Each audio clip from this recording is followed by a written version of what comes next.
Добрый вечер. На АТР Мазмазлар в своем первоначальном составе мы ее ведущие Меджипар.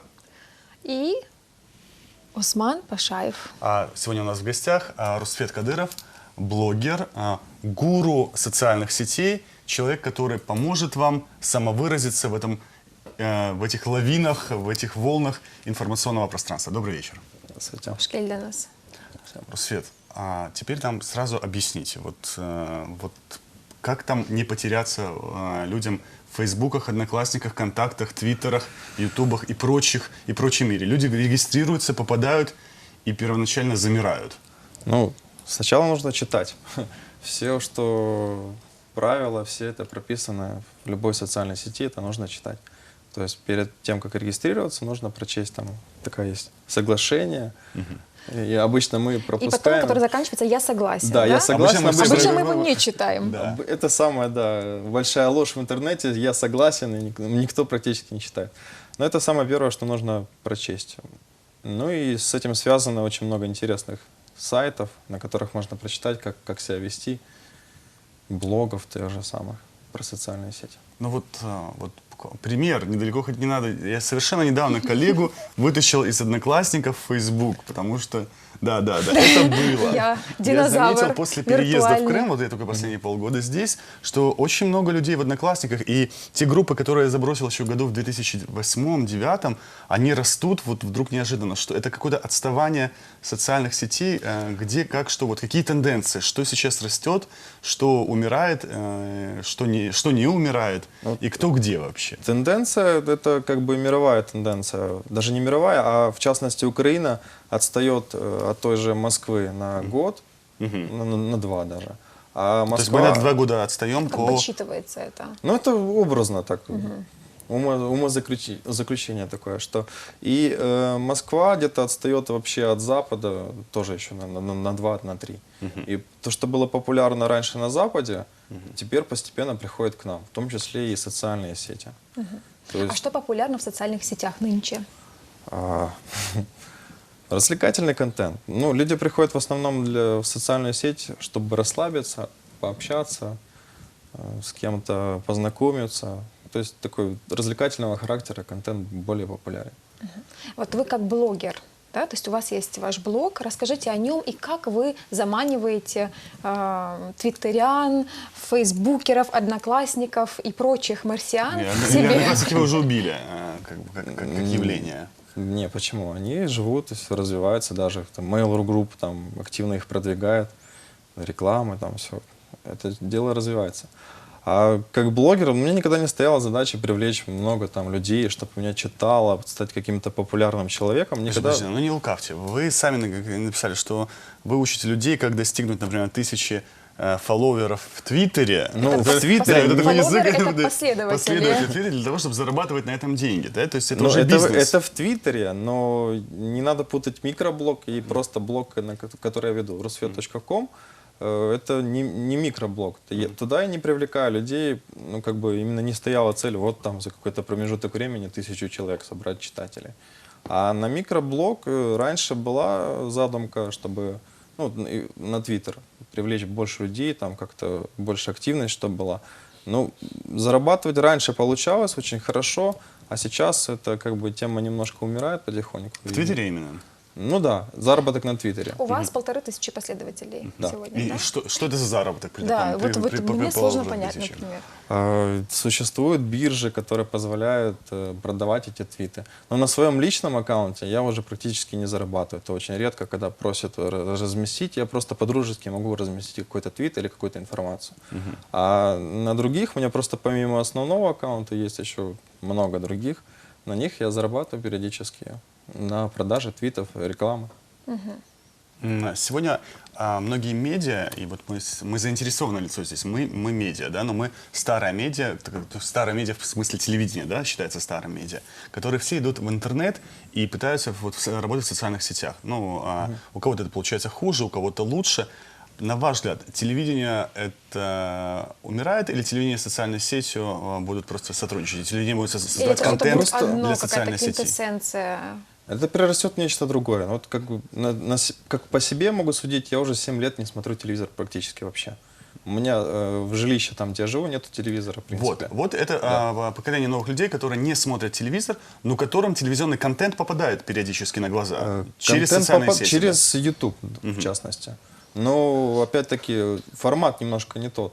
Если на телевидении это большая передача, там, с каким-то сюжетом, долго.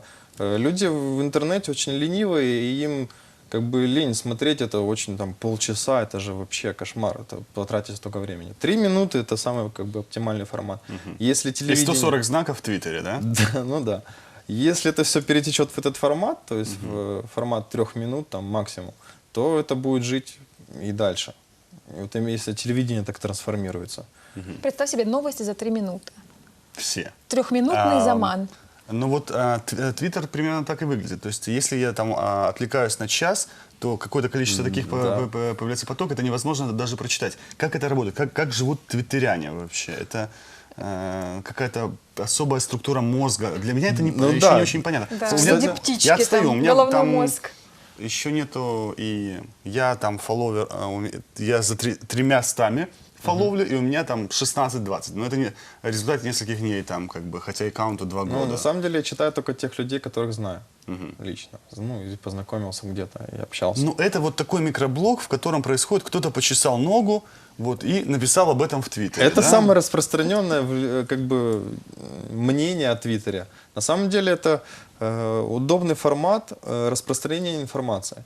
Допустим, я всю информацию нужную мне получаю в основном из Твиттера. То есть все какие-то обновления, либо новости в сфере IT я получаю через Твиттер и Facebook. Это удобно, потому что формат маленький. Мне не надо тратить много времени, я по заголовку могу сразу отследить, интересно мне эта новость или нет, и перейти по ссылке и посмотреть. Но тогда вы сами формируете тут список там ваших последователей или френдов в Фейсбуке, Ну, чтобы конечно, у вас да, не попадала информация. которые мне интересно читать. Я и в Фейсбуке активно фильтрую всех людей, которые мне не интересны. А информацию, которую размещаете у себя, вообще вот есть как бы кодекс чести, кодекс бесчестия, предположим. Насколько вообще цензура для вас важна? Цензура, ну, цензура очень такой скользкий момент такой в интернете. Там, с одной стороны, ее и нет, а с другой стороны, как-то пытаешься следить за репутацией своей, за какой-то. Кстати, вот это явление, я совершенно недавно с ним познакомилась, это социальная репутация. Что это такое? Как вообще ее строить? Есть ли, например, конторы, которые непосредственно этим занимаются? Ну, в первую очередь, это, конечно, вопрос профессионализма. То есть профессиональные статьи какие-то постить, ссылки на какие-то определенные мероприятия. Ну, универсального рецепта, как всегда, нет. Какая у вас репутация? Сложно сказать, не мне, наверное, судить. Ну, давайте перейдем вот о вашей работе, немножко о философии этих социальных сетей. О работе. Вот приходит к вам человек и говорит: я хочу, что я хочу? Продвинуть свой товар, свое медиа или самого себя в социальной сети. Ну, чаще говорят услуги. Услуги. Вот, то есть мне интересно социальные сети. Вот давайте применительно здесь к Крыму. И мы перейдем дальше на крымские темы, я вам объясню. Мне, например, как редактору новостей, не хватает новостей из разных крымских, не знаю, сел, районов, городов. Да, вот это проблема сейчас и Я есть. хочу, так же, как и, например, уже пресловутый, наверное, это банальщина, телеканал «Дочка», у которого там куча блогеров, которые приходят на эфиры, которые сбрасывают информацию. То есть я тоже хочу, чтобы люди, которые там выращивают виноград, написали вот это, то есть в Твиттере: винограда будет много, понимаете? Или появился новый гибрид, или засох к чертовой матери весь, извините. Вот, но этого нету, я не вижу этих блогов, я не вижу этих твитов, я не вижу этих постов, этого нету. Но основная проблема это вот... Высказался, я как психолог, спасайте меня. Спасать, это когда люди каждый день думают о том, где бы заработать денег и что я буду есть вечером, им явно не до интернета часто бывает. Это как бы проблема всего, не знаю, государства, общества. А почему бы не поднимать эту проблему где-то в социальных сетях? Да? Вот человек просто пишет свою Ходил боль. себе нищий, бедный, Да. и подумал: не написать ли мне об этом теперь в Твиттере, да? Ну, Просто это... А как? Ну, поднимем, мы об этом напишем в социальных сетях, а кто им нас прочитает потом? Те же Такие самые люди, такие которые же, сидят у которых там. та же самая проблема. Которые точно так же не имеют, что есть, и тоже думают, как бы им так У кого такая заработать. проблема, они не сидят в социальных сетях. Вот до них достучаться как-то сложновато. Приходится всякие семинары организовывать. Кстати, Хорошо. А есть такой феномен твиттер-революции в Северной Африке, да? То есть очень многие писали, что все эти события в Арабская Тунисе, весна. когда из самосожжения одного там, предпринимателя молодежь начала выходить на улицы сначала в Тунисе, потом в Египте на площадь Тахрир, происходили именно в Твиттере. Но они же еще беднее на самом деле. То есть, как бы... Ну, видимо, когда уже зажали вообще в рамки, уже другого пути не оставалось людям. Ну и не только в Африке. Сейчас и последние новости, которые были в России, тоже активно там они через Facebook все, давайте, мы там выйдем на площадь, будем восставать. Просто когда уже настолько зажали людей, им уже просто некуда было деваться. В Крыму таких явлений, таких групп, такой самоорганизации нету, да, вот Ну, среди по пользователей крайней социальных сетей? мере, на данный момент, я думаю, что не такая большая группа. Это почему? Потому что там, кроме бедности, это маленькое число пользователей. Вообще. Есть ли вообще многие какие-то не данные пони- вот в нашем 2-миллионном полуострове, сколько людей пользуются именно социальными сетями? Это не просто иногда нажимают кнопку, чтобы в интернете что-то увидеть? Если мне не изменяет память, по Украине были такие данные. Спрашивали, какая-то выборка была людей, спрашивали, чем они занимаются в интернете. И, насколько я помню, то ли 80% из активных людей, которые работают в интернете или что-то делают, там, 80% пользуются социальными сетями. То есть они проводят время в этих социальных сетях. А Твиттером просто не понимают еще люди, может быть, формат этого, как бы, вообще, Твиттера самого. То есть как это 140 символов, это зачем мне это нужно? И У тебя есть аккаунт в Твиттере? Нет. Вот убеди человека, который еще не в Твиттере, зачем нужен Твиттер? Есть там 3 минуты на убеждение. 3 минуты? Сложно. Просто человек сам должен добраться до этого, Что мне понять. это даст? Вот, например, Вот что это, да. Основной вопрос, что мне это даст. А что вы можете дать людям другим? Вот многие люди, когда говорят им, что-то нужно сделать, а что мне, чем это мне, какая будет польза, что я получу от этого? А вы дарите людям сами. И потом это добро вам вернется в итоге. Что вы дарите в Твиттере людям? Информацию, либо что-то о себе, либо какие-то картинки, либо ссылки на какие-то мероприятия. А когда бываю на каких-нибудь конференциях или семинарах, я просто веду трансляцию этого мероприятия активно в Твиттер. То есть, получается, происходит такая подмена жизни, да? Мы в социальных сетях создаем себе настроение, в том числе Делимся этим настроением с выражаемся, другими. да, самовыражаемся, Как вариант. делимся самовыражением других.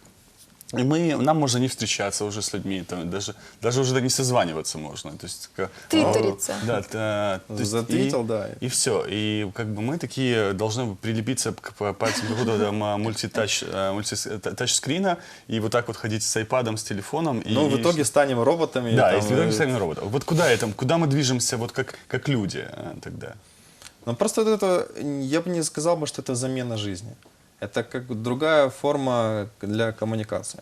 То есть можно с кем-то общаться вживую, с кем тебе приятно общаться, либо с кем-то общаться посредством интернета. Часто бывает это единственный канал связи, когда где-то очень далеко кто-то человек, между собой они далеко. Это очень удобно. Знаешь, кстати, я недавно читала статью, в которой писалось о том, что для психики нет разницы, либо ты в виртуальном, либо в реальном мире, да, то есть все равно твоя психика переживает эти события одинаково. Будь ты в интернете, или же ты это вот face-to-face встреча, например, какая-то, да, где-то в кафе и так далее. То есть интересное Ну, такое просто наблюдение. в интернете, когда идет общение, мы чаще всего не видим даже ни мимику, ни жестов, А вот ничего. знаки, которые эмоции выражают, есть наверняка, Ну, правильно? смайлики, да. Ну, Смайлики. Традиционно, сколько да, там как их раз. можно передать, этих эмоций, при помощи этих смайликов. Не так уж и много.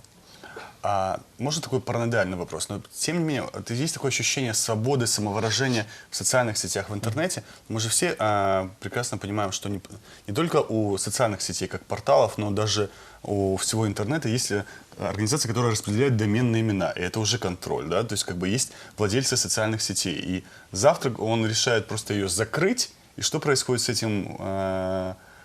этим массивом 800 миллионов человек, то есть с таким с целым Китаем, это Китай или Индия в интернете, Индия. да? Вот. Я даже не представляю, что может произойти. Я думаю, никогда уже и не закроют такие штуки. Почему? Ну, представляете, как это у людей отобрать именно любимую игрушку. Ну, и Ну, что? то есть, ну, он станет возмущаться, скажет, Это будет мировой Майдан. Да, как вариант. Это похлеще Супер, арабской революция. революции. Верните наш Facebook, да. Я думаю, это очень сложно представить, потому что очень большая аудитория пользователей.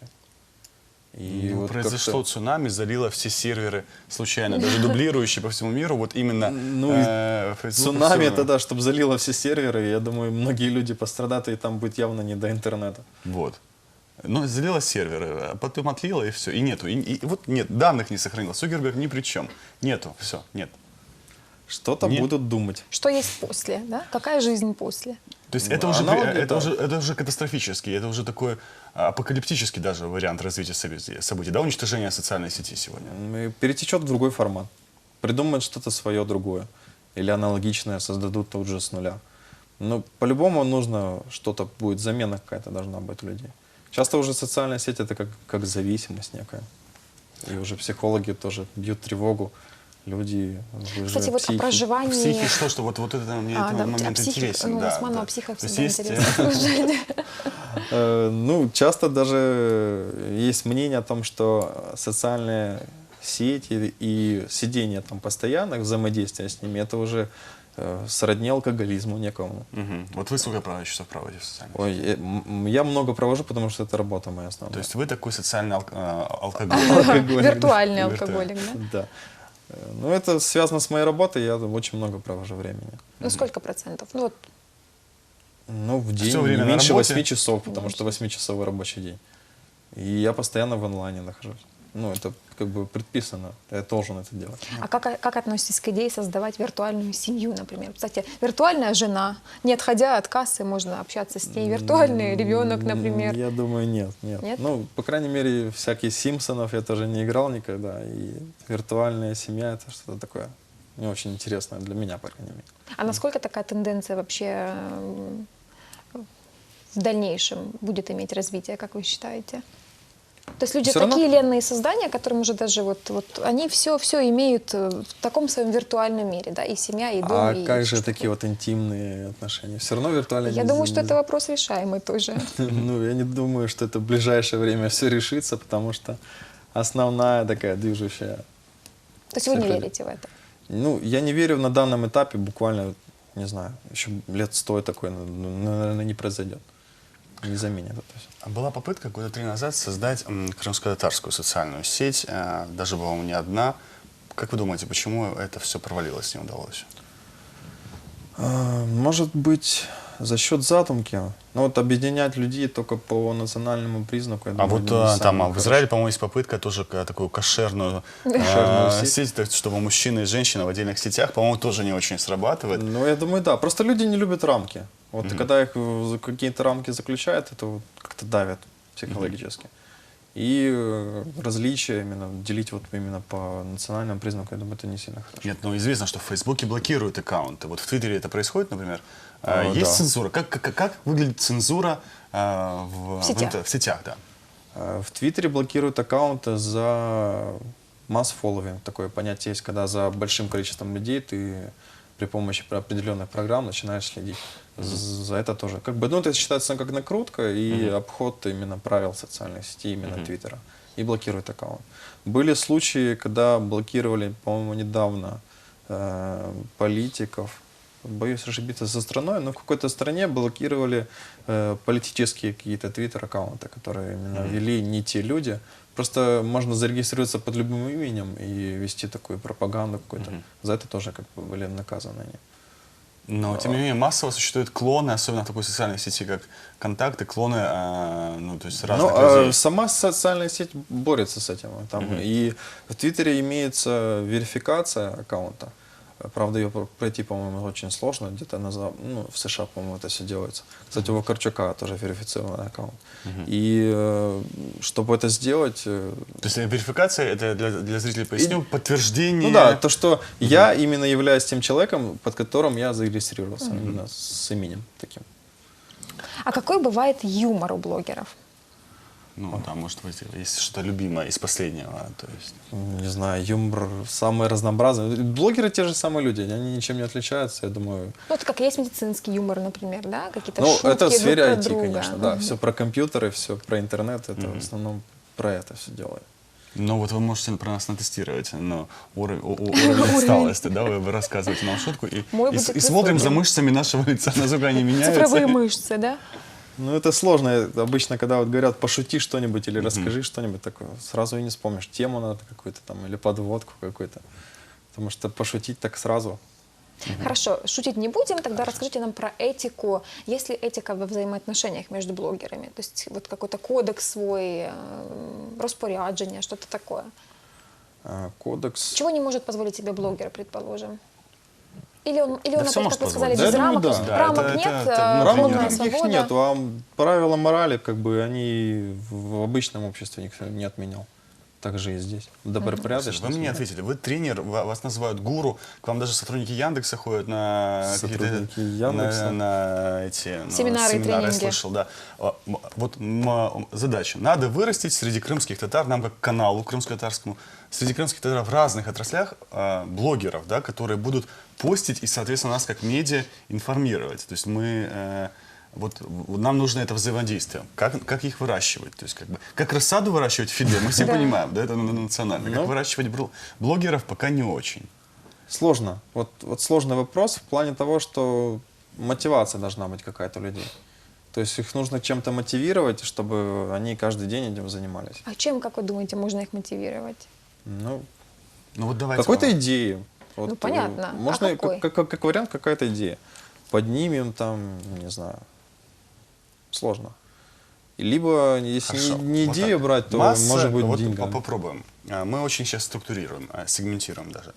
Есть там крымские татары, которые работают в сезон, там отельчики, пахлаву разносим, и куча приколов людей, они сталкиваются с другими культурами, есть какие-то диалоги, взаимоотношения и приколы, да? То есть кроме корзины с пахлавой нужно носить iPad, чтобы тут же это как бы Ну, выкладывать. никто да? это не будет делать, потому Почему что никто, да? всем нужно носить эту самую корзину с пахлавой. пахлавой, Да. да.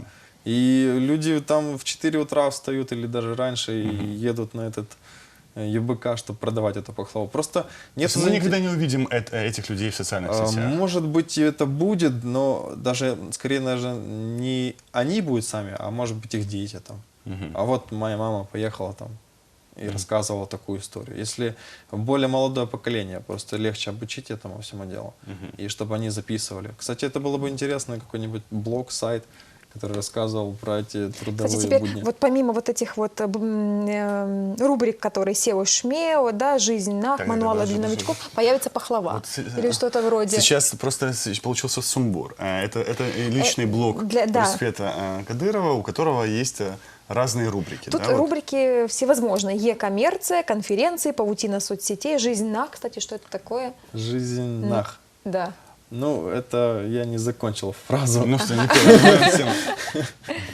Вот, потом мануалы для новичков. То есть теперь параллельно с этим появится что-то вроде, да, какой-то... Ну, это я как пример. Но мы можем другой пример взять. Да, скорее даже отдельный сайт можно сделать. Он Сайт. не впишется немножко. Сайт Блог. про пахлаву, сайт про Про- продавцов пахлавы, да. Почему бы нет? Я думаю, многим было бы интересно почитать. Масса, часть жизни у людей проходит в тех же маршрутках, и взаимоотношения между посетителями маршруток и водителями, да, и это тоже Ну просто да, иногда прикол. хочется просто, извини, бложить вот тут же, не отходя Для от... этого да. Твиттер, кстати, и Но можно использовать. нет, но этого нет, этого не видно, Ну, работаем. этого сегмента нету. В этом плане работа. Ну, просто надо популяризовать эту всю идею.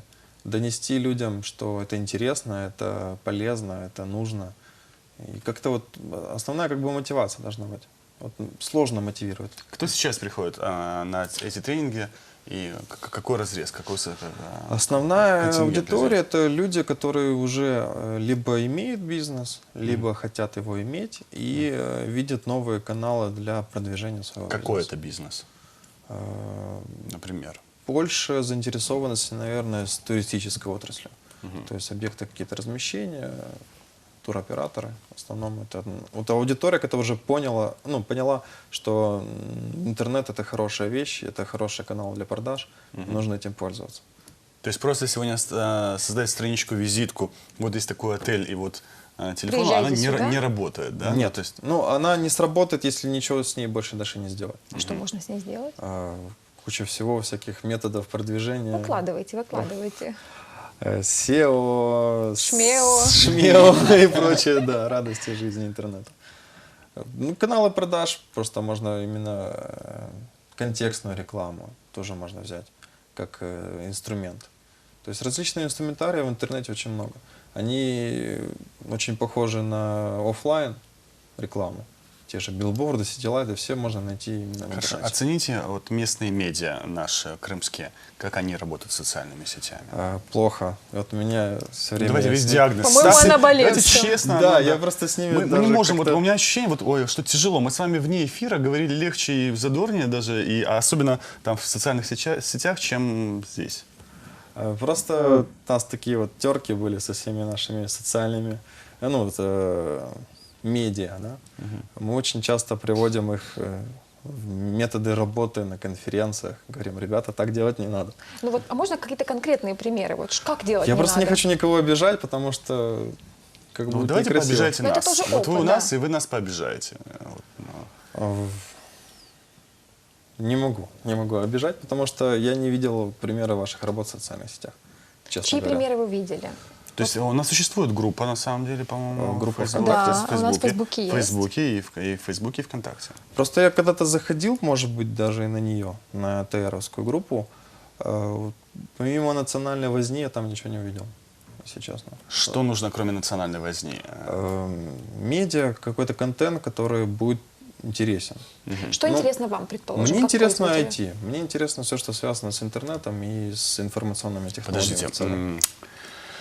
Рустет, к вам же приходят люди, не только которым интересно IT, да, ну как бы... К вам это как кому? клиенты. К вам, как специалисту, приходят клиенты, которые хотят себя популяризировать в социальной сети, да, то есть они же не все предлагают IT-продукт, они предлагают разный продукт, да, Ну то есть да. и вам надо понять, как найти их потребителя. Но они И- уже часто и знают, кто их потребитель. Это в идеале, конечно, должны знать. Ну и какой контент вы имеете в виду предоставлять им? Ну да. Или вы работаете с любым контентом. Вот есть такой контент, вот есть ваши новости, ваши программы, например, ваши статьи, если это газетная медиа. Мы вас сделаем популярными. Если брать советы какие-то давать для медиа по плане работы в социальных сетях, то основная как бы проблема многих из них это зацикливание на самих себя. Это когда вот только есть мы, вот это наш канал, и вот это наши новости всегда. А помимо них же есть еще другие интересные ребята, которые очень много всякого полезного контента. Просто нужно делиться всем полезным, чем они сами взаимодействуют, с чем взаимодействуют именно. То есть какие-то интересные статьи, видео, фото, юмор тот же самый. Не зацикливаться на самих себя. То есть рекламщики, вот к вас иду, не решат за вас вашу проблему. Если ваш контент не интересен, то что бы вы ни Не, делали... мы можем разбавить его своими как бы рекомендациями, своим каким-то интересным контентом, но это не палочка-выручалочка, да, какая-то, вот придите к нам и там сделаем вам все, что нужно. Часто люди должны сами заинтересованы быть в том, чтобы продвигаться в социальных сетях. И вот как-то вот взаимодействие их нужно просто, мы можем направить именно в какую-то сторону, чтобы часто даже просто хватает каких-то консультаций. Вы себя позиционируете как адский тролль и провокатор. Что вы провоцируете? Кого вы провоцируете? И на что, самое главное? Провоцируем каких-нибудь гуру на взаимодействие, на комментарии, конфронтации. Просто это интересно в плане того, чтобы... Вот кого из гуру вам Из удалось последнего. спровоцировать? Ну, на это из комментарий? последней статьи, я не хочу называть имена, тоже так нехорошо получилось, если Очень честно. корректно вы сегодня. Ну, телевидение. И потом вы же его не смотрите, вот потому что вы на нем не делаете вот таких вот сенсационных разоблачений или сообщений. Вот кого на что провоцировали? Говори, признавайтесь. Ну, не признаюсь, нет. Последняя статья на своем блоге, там в комментариях мы уже встречались с этим человеком, не хочу его еще на телевидении тут развинчивать. В общем, зрителю наша сегодняшняя беседа может оказаться вообще непонятной. О чем мы говорим и к чему мы Кто выходим. провоцирует, Кого кого, и на провоцирует, в что. каких социальных Так сетях. именно назвать Зачем? именно фамилии. Мы сейчас этой беседой, мне кажется, можем просто запугать людей. Вот тех людей, которые еще не поняли, что такое социальные сети, В зачем Твиттер оно я нужно. не пойду. Меня вот не смогли убедить, что Твиттер это хорошо. Почему? Вот. Не знаю. То есть вот вы говорите, я чего-то должна, предположим, предложить, да? Но при этом что основное дает Твиттер? То есть это просто обмен информацией какой-то, это просто времяпровождение, досуг или... Это все можно включить в этот. Что дает оно? Чем И обмен отличается Твиттер от информацией. Фейсбука? Форматом сообщения. В Фейсбуке очень много медиаконтента и большой. Он сам такой громоздкий. А Твиттер очень легкий, 140 символов максимум. Ну, взял, Уложить набрал, символ. смс-ку отправил, и все. Ну и когда некому отправить, нужно что-то делать. Ну, захотелось написать смс-ку, Да, некому отправить. Да, этот самый Твиттер тут спасает. Все. То есть, ну, больше не для чего. Ну, то есть, как бы, это такое... Ну, я же говорю, что мне как удобно получать информацию в плане новостей каких-то. И коммуникация с другими людьми, с которыми на большом расстоянии. Мне не есть, всегда ну, удобно позвонить в скайпе или просто позвонить по телефону. То есть новостейщики сегодня обязаны работать с Твиттером. Конечно, да. Мы и хотим, кстати, провести семинар в субботу именно для СМИ. И хотим рассказать, для чего Твиттер, как его использовать. На самом деле, то, что происходит в Твиттере, именно наши СМИ, там очень все печально, потому что трансляция РСС, и не более того. Нету живого общения, просто должно быть какое-то общение. Вот мне бы интересно, допустим, было бы почитать, как это все происходит за кулисье. Вот я пришел, мне тут, о, класс, столько всего интересного, такие оборудования, классно. Мне всегда было бы То интересно, есть как это интереснее все то, что за кулисами, нежели на сцене.